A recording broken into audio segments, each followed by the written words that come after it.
Salut tout le monde, aujourd'hui on se retrouve pour une nouvelle vidéo parenthèse de Tekken, donc une vidéo un peu spéciale hein, pour les nouveaux, pour ceux je fais toujours un rappel. Les vidéos parenthèses sont des vidéos qui traitent d'aspect général de Tekken et non pas de perso spécifique, ce ne sont pas des commentaries, ce ne sont pas des tutos de personnages, etc. etc. Les parenthèses vont toujours se porter sur des aspects très spécifiques du gameplay de Tekken. Donc on a fait, pour ceux qui ont déjà vu évidemment, un gameplay sur le tracking, parenthèse sur le tracking, parenthèse sur les walls, sur les spikes, etc. etc. Donc plein d'aspects relativement différents de Tekken, et qui sont très intéressants à traiter séparément des persos, parce que certes j'en parle quelque part dans les persos quand je vous parle de tracking, quel coup track, mais je vous parle pas d'aspect général, donc ces vidéos là servent à ça. Aujourd'hui, vous l'avez vu au titre, on va traiter peut-être d'un sujet qui aurait pu être la première vidéo parenthèse de Tekken, c'est-à-dire neutral, avantage, désavantage. Alors le neutral, c'est quelque chose qui est totalement, absolument commun à 100% des jeux de combat, je pense. Tous les jeux de combat, excepté peut-être les mauvais jeux de combat, je ne sais pas, même si je pense que c'est pas possible. Mais tous les jeux vont parler de neutral, c'est un mot qui est assez commun, assez universel à tous les jeux de combat. Et le principe d'avantage et de désavantage est plutôt un terme que j'ai emprunté à un jeu que vous connaissez bien, qui est Smash Bros, au moins de nom, mais qui en fait est un concept qui s'applique totalement et en fait qui s'applique à tous les jeux de combat, mais qui s'applique particulièrement bien à Tekken. Donc pour vous montrer un peu ce que c'est, le neutral, l'avantage, le désavantage, on va aller tranquillement, comme d'habitude, en entraînement, mais cette fois-ci pas du tout dans un stage en roll, on va aller sur Mishima Dojo parce que je n'ai pas besoin de faire de combo. Alors on va essayer de définir d'abord un peu les termes. Le neutral, comme son nom l'indique d'ailleurs un petit peu, c'est la position neutre de vous et de votre adversaire. Dans un jeu de combat 2D et 3D, parce que ça marche pour les deux, vous êtes en général dans les versus fighting face à un seul perso, excepté certains jeux de combat un peu obscurs. Vous êtes face à votre adversaire, et les phases de neutral vont être ces phases là où vous n'avez théoriquement pas d'avantage par rapport à votre adversaire, et votre adversaire n'en a pas non plus. Aucun de vous deux n'est dans une phase d'avantage ou de désavantage. Donc ça, c'est une phase en fait qu'on retrouve très bien un positionnement, c'est au début d'un round. À chaque début de round, vous êtes dans une pure phase de neutral.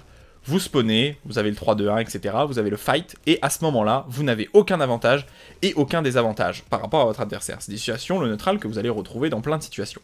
Et du coup, la phase d'avantage, c'est quand tout simplement vous serez en avantage par rapport à votre adversaire, et en désavantage quand votre adversaire aura l'avantage par rapport à vous et que vous devez défendre. De façon un peu caricaturale, on pourrait résumer à le début d'un match, en fait, c'est l'engagement. Hein, presque comme au foot, même si au foot il y a quand même une équipe qui va avoir le ballon, donc qui est en phase d'avantage, mais l'engagement, très équilibré, puis des phases d'attaque et des phases de défense. Les phases d'attaque, vous êtes positif, vous pouvez avancer, vous pouvez faire peur à votre adversaire, vous pouvez lui appliquer le jeu, et ensuite des phases de désavantage qui vont être des phases défensives, là où vous devez répondre à l'agressivité de votre adversaire, vous devez répondre aux options de votre adversaire, et évidemment vous devez le faire de façon la plus optimisée.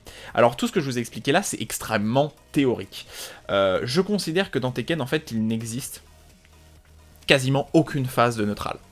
Alors je sais que l'aspect va peut-être m'être reproché par les puristes, parce qu'on va considérer qu'on est en phase de neutral dans Tekken pour beaucoup de gens, quand vous êtes à égalité en termes de frame par rapport à votre adversaire, mais en fait Tekken, comme beaucoup de jeux de combat d'ailleurs, c'est beaucoup plus compliqué que ça, et je considère qu'il n'existe pas réellement de phase de neutral dans un jeu comme Tekken, mais je vais par abus de langage déterminer que la phase de neutral, ça va être la phase d'engagement au début d'un round. Bah oui, parce que vous allez me dire, ouais, si ce neutral là il existe, vous êtes à égalité par votre adversaire, mais non, en fait vous n'êtes pas à égalité. Vous ne jouez pas le même perso que votre adversaire, vous ne connaissez pas forcément le match-up autant que votre adversaire, vous êtes peut-être plus stressé, plus concentré, vous êtes peut-être aujourd'hui dans un bon jour, vous avez peut-être plus de chance, vous avez peut-être moins de chance, vous avez peut-être de meilleurs réflexes aujourd'hui parce que vous avez bu votre jus d'orange ce matin, et du coup tout ça, bah en fait ça influe ce neutral là. C'est-à-dire que d'un point de vue purement factuel, si vous affrontez genre Nid face à vous, même dans une phase de neutral, en fait il est totalement en avantage par rapport à vous, parce qu'il a une meilleure connaissance du jeu, parce qu'il a une optimisation des réflexes bien plus élevée que vous, parce que ses combos feront plus de damage, seront mieux optimisés, il saura mieux se rendre compte des situations face à lui, même dans une situation de neutral. Et c'est ça qui est très intéressant, c'est qu'en fait, la phase de pur neutral, de pur neutral, selon moi, ça n'existe pas dans les jeux de combat. Ça ne peut pas exister parce que vous n'êtes jamais à 100% à équivalent face à votre adversaire. Et rien que le fait de déjà ne pas jouer le même personnage que votre adversaire, donc avoir des spécificités dans votre perso qui fait que vous êtes meilleur dans le neutral, que vous êtes meilleur en 50-50, que vous êtes meilleur au mur, que vous êtes meilleur en wall carry, pourquoi pas, et bien en fait c'est déjà un avantage ou un désavantage en fait.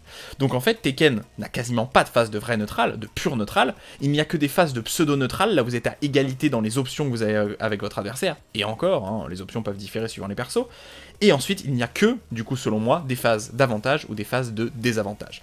Et c'est un truc qui est selon moi très mal compris par les débutants, par les joueurs débutants, parce que de façon un peu globale, les très bons joueurs vont résumer leurs phases d'avantage et de désavantage suivant 2 critères. Est-ce que je suis positif en frame data ou est-ce que je suis négatif en frame data? Et c'est un peu problématique. Alors c'est vrai que c'est très lié à Tekken.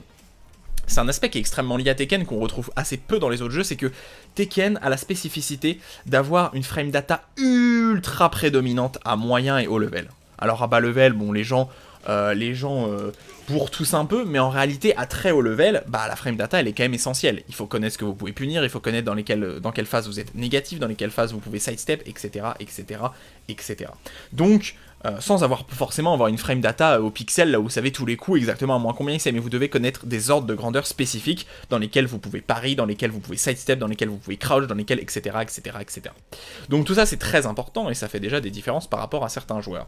Et en fait les joueurs forts quand ils vont vous parler, ils vont vous dire bah voilà c'est pas compliqué, quand t'es en avantage tu continues à le mettre pressing, quand t'es en désavantage tu gardes et puis tu te protèges et tu mets des choses qui sont défensifs, alors qu'en fait c'est beaucoup plus complexe que ça, notamment parce que la frame data de Tekken n'est pas omnisciente, n'est pas omnipotente, elle n'indique pas tout, surtout avec les nouveaux outils que Harada et Bandai Namco nous ont mis dans le jeu. Contrairement à ce qu'on pourrait imaginer, cette grande frame data avec ses 4 barres n'indique pas tout sur le jeu, contrairement à ce qu'on pourrait s'imaginer. On va en reparler après, notamment au wall, là où c'est très mal indiqué, notamment au wall. Mais bon, ça, pas de problème, hein, ça on va le détailler pour que vous puissiez comprendre.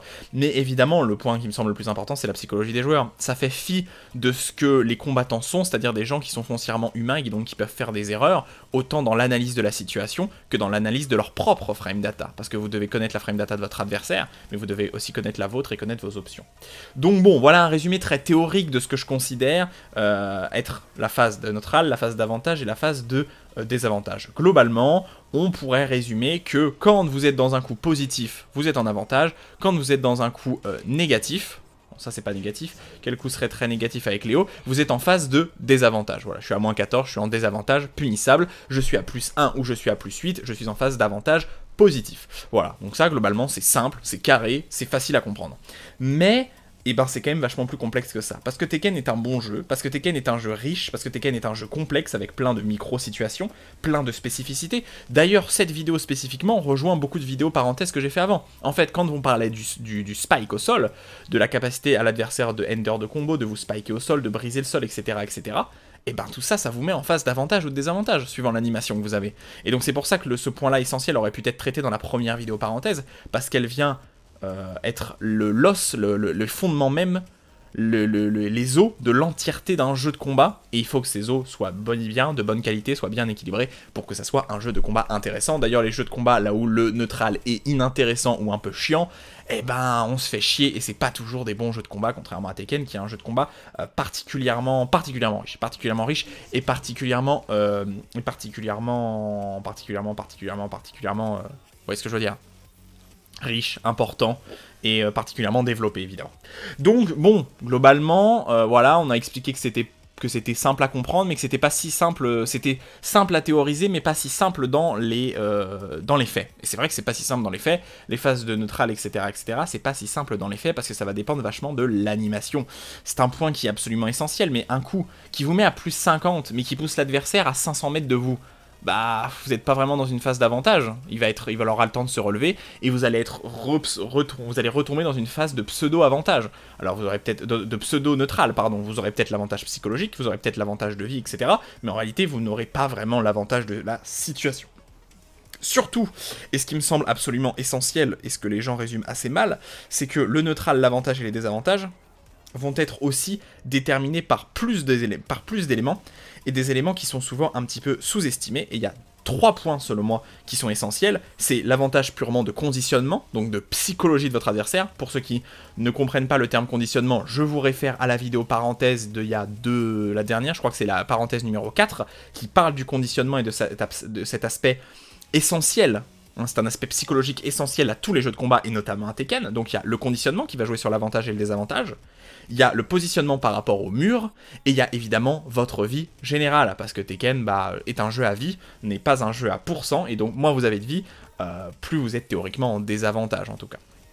Et du coup c'est quand même très important, parce que non, ça ne se résume pas, contrairement à ce qu'on peut s'imaginer, à simplement je suis positif, je suis en avantage, je suis négatif, je suis en avantage. C'est bien plus complexe que ça, étant donné que simplement une position au wall peut clairement faire beaucoup de mal à votre adversaire.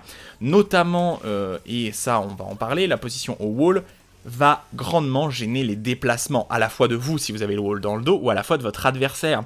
C'est assez essentiel à comprendre ça, parce que c'est un truc qui est très sous-estimé par les joueurs débutants. Le fait d'avoir le wall dans le dos ou le wall sur le côté, notamment dans cette situation, fait que par exemple dans cette situation, bon c'est vrai que là je les crouch, mais je suis à +1 derrière un jab, bon moi du coup en tant que Léo, autant que le Kazuya d'ailleurs, on ne peut pas sidestep sur un de nos côtés, on ne peut pas sidestep sur le côté du wall.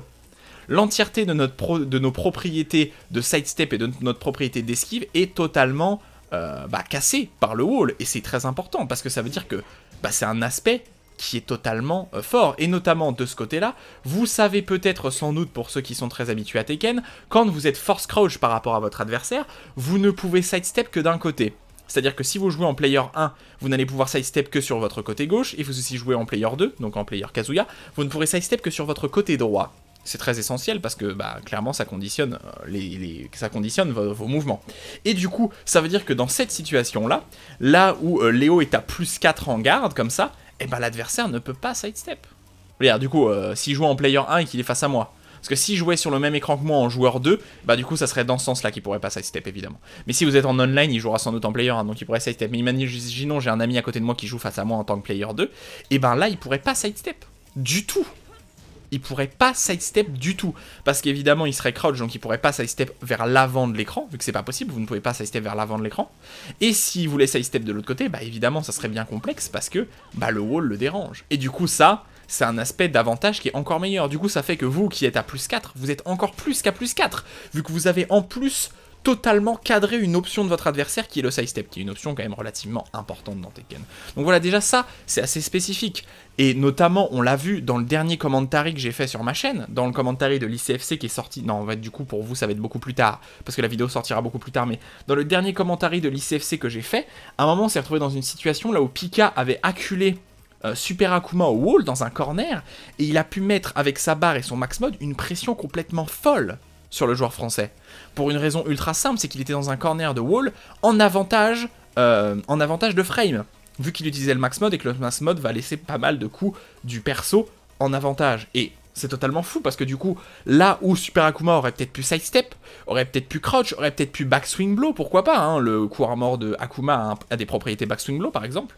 Et là, il était totalement presque désemparé. C'est un petit peu méchant parce que Akuma a quand même la téléportation et évidemment le coup invincible, mais et le coup armor évidemment, mais il a perdu énormément de ses options. À ce moment-là, Super Akuma a perdu énormément de ses options parce qu'il ne peut pas backdash, parce qu'il a le wall dans le dos. Il ne peut pas dasher sur son adversaire, parce que son adversaire est en train de lui mettre la pression en étant positif, et il peut pas sidestep parce qu'il est dans un corner. Donc le côté droit et le côté gauche ne lui permettent pas de sidestep, tout simplement. Et du coup, ça c'est très essentiel à comprendre, c'est parce qu'en fait, il est encore plus en avantage qu'il ne pourrait l'être. Au même titre que quelqu'un qui se met très positif dans un wall, on va dire le contraire, limite aussi un peu ses options. Si, du coup, on va repartir au wall pour démontrer un petit peu ce que je veux dire. Si vous êtes dans cette situation, mais non, c'est mieux si je joue en player 1, on va dire, que votre adversaire, là, vous met un down-2. Il est avec Léo, il vous met un down-2. Mais il joue en player 1 et vous aussi, parce que vous êtes en online, ok? Et vous pourrez sidestep, mais lui, il pourra pas sidestep, vu qu'il y a le mur. Alors que vous allez pouvoir sidestep, vu que vous êtes en player 1 en online, et vous pourrez sidestep à l'inverse, donc vers l'avant de l'écran. Mais vu que vous verrez le jeu dans l'autre sens, ça poserait évidemment pas problème. Mais vous comprenez bien que là, c'est fondamental. Léo à ce moment-là ne peut pas sidestep sur le côté gauche, pardon, pas sauter évidemment, sidestep sur le côté gauche, alors que vous pouvez. Donc, il a réduit une de ses options, alors que vous, votre option, elle est toujours là. Vous ne pouvez de toute façon pas sidestep vers le mur, vu que de toute façon, vous êtes force crouch. Donc, de toute façon, vous ne pouviez pas. Mais, dans l'autre sens, vous pouvez. Et voilà une situation très spécifique. C'est extrêmement spécifique hein, comme situation. Mais qui prouve bien que c'est pas aussi simple que simplement, je suis positif, je tape, je suis négatif, je tape pas. Et ensuite, au-delà de tout ça, au-delà du positionnement au mur, par exemple, qui est important, il y a l'avantage à la vie, évidemment. Si vous avez un HP... et que votre adversaire a ses 175 HP, théoriquement, ça pourrait l'être, hein, bah vous êtes vachement en désavantage. Alors au-delà d'être en désavantage psychologique, vous êtes aussi en désavantage d'options. Bah oui, parce que quand vous êtes qu'à un seul HP, il y a plein d'options sur le perso qui vont vous sembler beaucoup plus risquées. Toutes les options punissables sont théoriquement du coup annulées pour vous. Et du coup vous perdez toute une partie de votre avantage. Même si vous êtes positif par exemple en hit, on va dire, vous êtes à 1 HP. Votre adversaire est à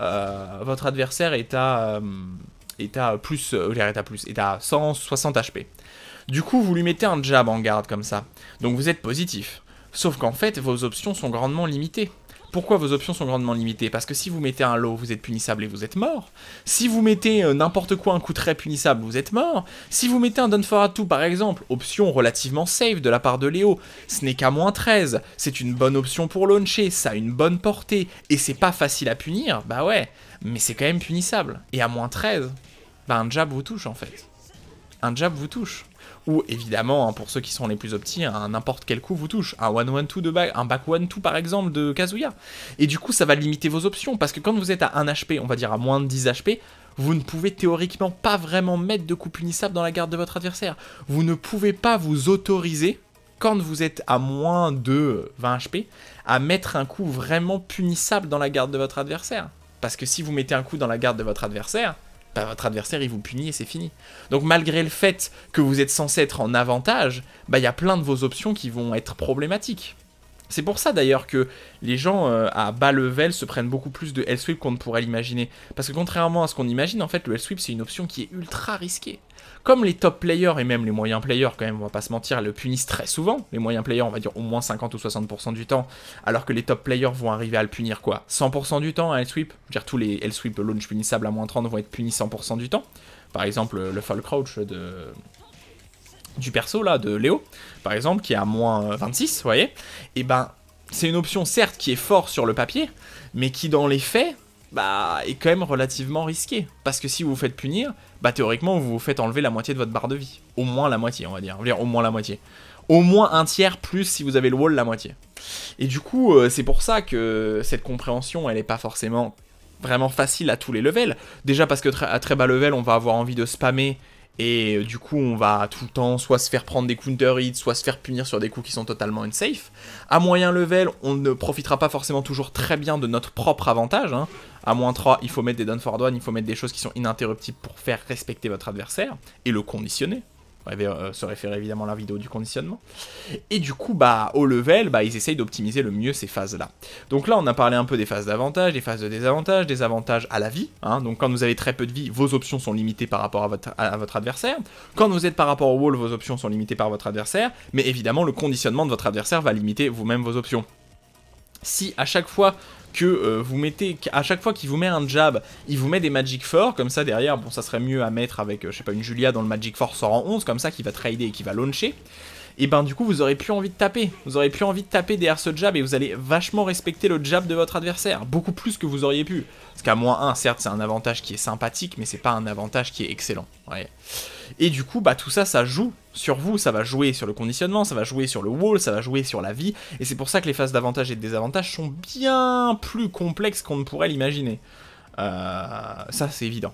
Évidemment, à la vie, par exemple, si l'adversaire a 150 HP, alors que vous en avez que 10, bah par exemple, le trade sera très à votre désavantage. Un trade, globalement, bah ça peut être un trade qui vous permet de launcher, ça peut être un trade qui met juste au sol, ça peut être un trade qui vous empêche de mettre un follow-up garanti par exemple, mais un trade si vous avez 1 HP alors que votre adversaire en a 170, bah ça sera toujours à l'avantage de votre adversaire. Vu que le trade, hein, pour ceux qui n'ont pas le vocabulaire, c'est le fait que tous les deux joueurs vont taper exactement en même temps à la même frame et donc les deux joueurs vont recevoir les dégâts en même temps. Et ben du coup, si vous êtes à 1 HP alors que votre adversaire est à 170, bah vous allez perdre le round. Et donc un trade serait très à votre désavantage, alors qu'un trade globalement c'est plutôt une situation là où le neutral va être reset vu que vous allez être tous les deux en frame négative, ou alors que vous allez tous les deux être au sol, ou alors vous voyez ce que je veux dire. Et parce que si bah les deux coups mettent au sol par exemple, les deux adversaires vont se mettre au sol mais vont pas pouvoir se launcher. Alors que bah du coup, bah ouais, le trade quand vous avez un HP c'est pas une bonne option, parce que ça va vous tuer alors que ça va pas tuer votre adversaire, et votre adversaire va être très content d'avoir trade sur vous et de quand même avoir gagné, parce que le trade va vous avoir tué, tout simplement, va vous avoir tué.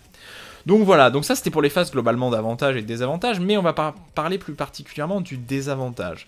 Alors c'est un aspect que j'avais pas mal évoqué dans un des commentaries de vidéos abonnés, sur comment réagir défensivement par rapport à votre adversaire. Globalement, dans Tekken, comme tous les jeux de combat d'ailleurs, hein, je le répéterai jamais assez, c'est un énorme pierre-feuille-ciseau. Voilà. Tekken est un énorme pierre-feuille-ciseau. Vous vous retrouvez devant votre adversaire, vous allez devoir sortir une option et votre adversaire va devoir sortir une autre option. Voilà. Il y a des choses qui se battent entre eux, il y a des choses qui sont faciles, d'autres qui sont risquées, d'autres qui sont très difficiles à toucher, d'autres qui ont un gros reward, d'autres qui ont très peu de reward mais très peu de risques, etc., etc. Toutes ces options, vous les avez, chaque personnage a ses propres options qui ont des avantages spécifiques, qui ont des désavantages spécifiques aussi, évidemment, sur le positionnement, sur la frame data, sur la mise au sol, sur la position, hein, des fois. Alors c'est vrai que Tekken ne l'utilise pas beaucoup, mais il y a pas mal de coups, notamment, par exemple, je pense au well running de Howling High, qui va pousser votre adversaire dans certains côtés, etc. Bref, qui vont bouger un peu le positionnement de votre adversaire, même en garde. Et évidemment, bah, comme Tekken est un pierre-feuille-ciseau, alors c'est vrai que je l'avais évoqué dans là, mais on va le redévelopper ici.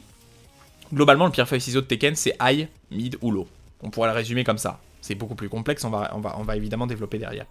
Le high va battre le mid, parce qu'il est plus rapide. Un jab va battre un down forward one.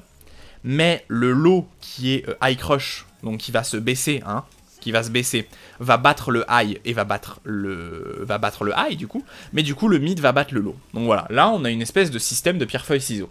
Le low high crush va battre le high va battre le mid et le mid va battre le low. Voilà, hein, c'est très simple, hein, on pourrait faire un pierre-feuille-ciseau avec vous, high, low, mid, vous voyez ce que je veux dire, on pourrait sortir comme ça, faire des pierre-feuille-ciseaux comme ça. Ok, sauf que bah, Tekken est un jeu bien plus complexe que ça, c'est un jeu de combat, ce n'est pas un pierre-feuille-ciseau, donc vous allez avoir beaucoup d'autres options derrière. Vous allez avoir des coups morts, vous allez avoir des backswing low, vous allez avoir des mid et pas que des low qui high crush, vous allez aussi avoir des mid qui low crush par exemple, donc des high, vous avez aussi des mid spé qui high crush, qui sont encore plus rapides. Vous allez avoir tellement d'options que c'en est assez indécent. Donc du coup, bah en fait, c'est un énorme pierre-feuille-ciseau, là où vous n'avez pas que 3 possibilités, mais vous en avez, je sais pas, 60. Vous avez le pari, vous avez tellement de choses. Vous avez peut-être, par perso, vous avez peut-être 40 possibilités différentes, quoi, vous voyez ce que je veux dire ? Et du coup, cet énorme pierre-feuille-ciseau, et puis évidemment, au-delà des coups, bah, vous avez d'autres options qui vont faire pierre-feuille-ciseau, comme le sidestep, comme le backdash, comme tout simplement le crouch, comme le dash pour mettre la pression sur votre adversaire. Tout ça, c'est des options qui sont totalement différentes, évidemment, mais qui sont des options qui sont à prendre en compte dans votre arsenal, autant d'attaque que de défense, d'ailleurs, hein, vu que, par exemple, le sidestep, c'est un outil qui est très bien quand vous êtes censé être défensif, vu qu'il va esquiver un coup de votre adversaire. Donc bah, il est quand même assez fort aussi. Hein, derrière un down forward one, je le rappelle à chaque fois dans mes vidéos, derrière un down forward one, c'est très bien de sidestep. Parce que le sidestep à -1 derrière un down forward one va vous permettre de passer pas mal des options de votre adversaire. Autant dans un sens que dans l'autre d'ailleurs. Même si face à Kazuya, il vaut mieux sidestep sur le côté gauche, pour ceux qui ne savent pas. Du coup, bah ouais, cet énorme pierre-feuille-ciseau, il faut l'avoir, et cet énorme pierre-feuille-ciseau, bah en fait, il y a quand même des phases d'avantages et de désavantages en permanence dedans. En fait, cette phase de pierre-feuille-ciseau, bah, va avoir des aspects totalement d'avantages et de désavantages. Et du coup, bah, il va falloir jouer comme ça, et globalement, moi j'avais résumé dans la vidéo, c'est vrai que c'est un résumé un peu synthétique, mais il va falloir un peu quand même l'évoquer.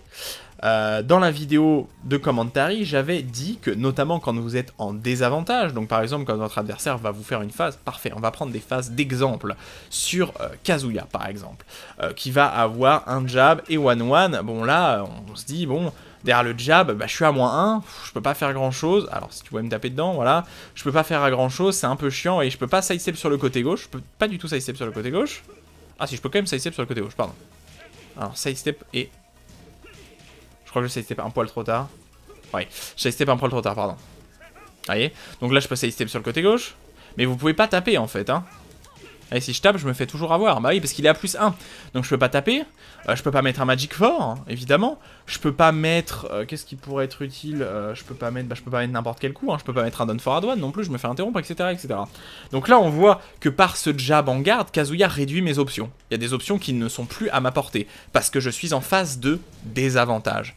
En fait, on pourrait, au lieu de résumer... Avantage, vous êtes positif Avantage, vous êtes positif en frame data et désavantage, vous êtes négatif en frame data. Moi, je pense que l'avantage, c'est plutôt vos options sont limitées désavantage, vos options sont limitées, alors que désavantage...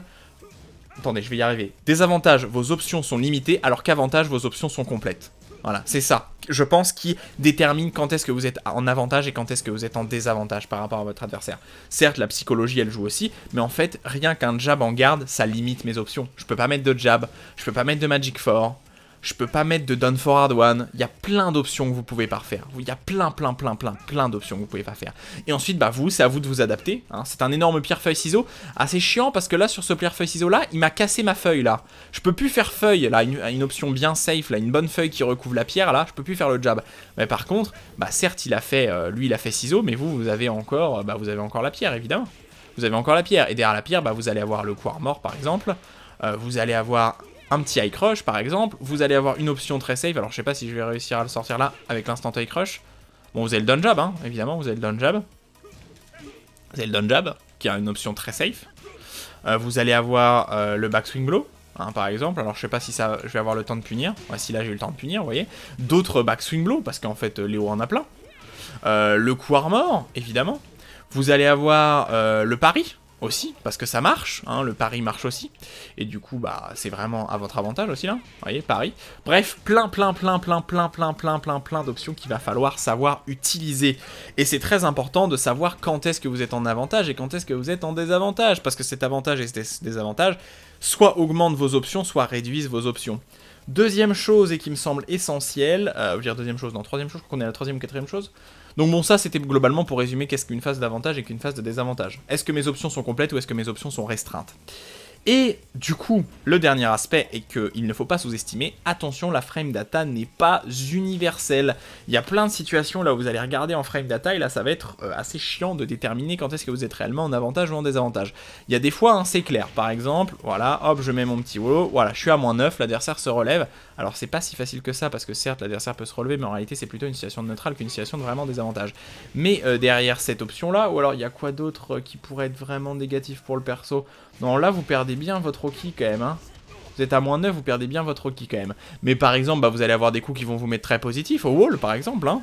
Meilleure option. Là vous êtes à +21, vous êtes en phase de full avantage. Et du coup il faut savoir en profiter, il faut savoir quand est-ce que vous êtes en avantage et quand est-ce que vous êtes en désavantage, hein. Surtout au wall et pour les débutants et même pour les joueurs à moyen level, n'oubliez jamais quand est-ce que vous êtes en phase d'avantage et en phase de désavantage.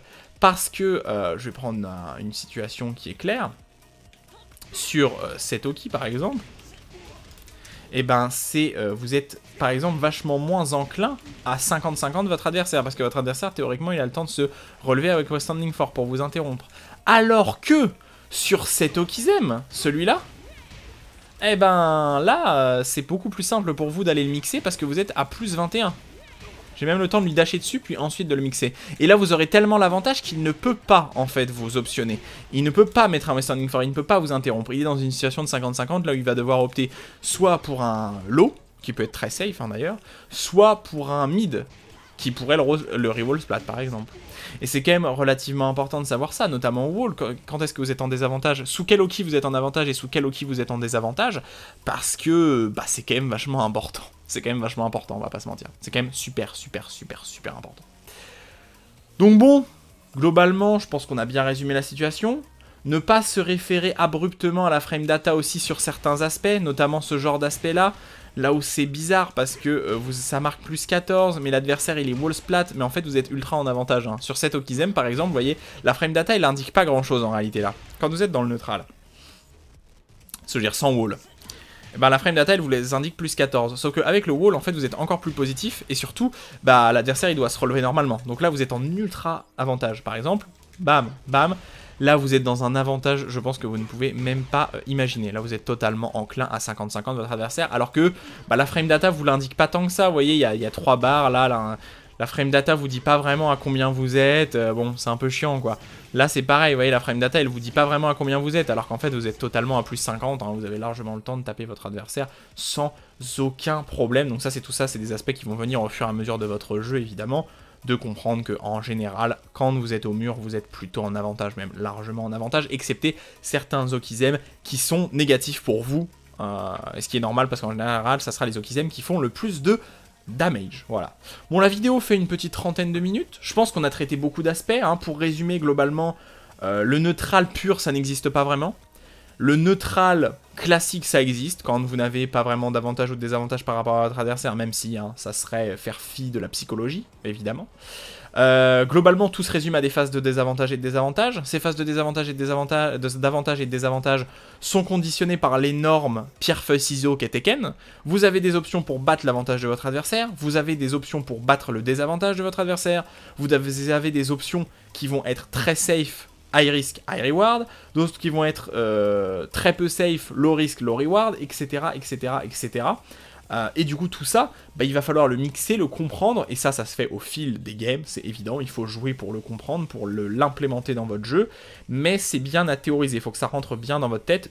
Il faut profiter des phases d'avantage, et il ne faut pas être suragressif, il faut surtout pas être suragressif, pardon, sur les phases de désavantage. Parce que si vous êtes suragressif sur les phases de désavantage, vous allez vous prendre des counter hits, et vous allez vous prendre des sacrées phases de 70 de damage parce que j'ai pas gardé.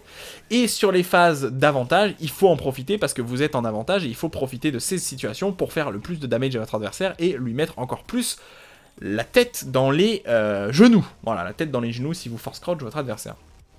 Si vous force croucher la tête de votre adversaire, voilà, évident. Donc, bah, tout ça, c'est quand même assez essentiel, mais c'est un point qu'on a quelque part abordé de façon légère dans plein d'autres vidéos, que ce soit dans les vidéos parenthèses, que ce soit dans les vidéos, quelque part dans les vidéos aussi de commentary, parce que j'ai donné beaucoup de conseils dans les commentary, peut-être avec trop de pauses pour certains, mais je pense que c'est assez essentiel de faire des pauses. Mais voilà. Et évidemment, ne pas oublier toutes ces options de désavantage, le low crush, le high crush, voire même pour certains personnages, le mid crush, parce que oui, certains personnages ont des mid crush, notamment le backswing blow qui est un mid crush quelque part, et que toutes ces options vous devez les prendre en considération, autant vos options que les options de votre adversaire, parce que lui-même va avoir accès à des options qui en général, quand ce sont des options de panic move, sont punissables, de façon générale, excepté les Magic 4 qui sont à -9 quoi. Mais voilà. Bon bah je pense qu'on a fait le tour, sur cet aspect. N'oubliez pas, comme d'habitude, pouce, machin, ceci, cela, vous commentez la vidéo comme tous les pro-youtubeurs vous le disent. On se retrouve très bientôt pour de nouvelles vidéos. Comme d'habitude, faites-vous plaisir et améliorez-vous.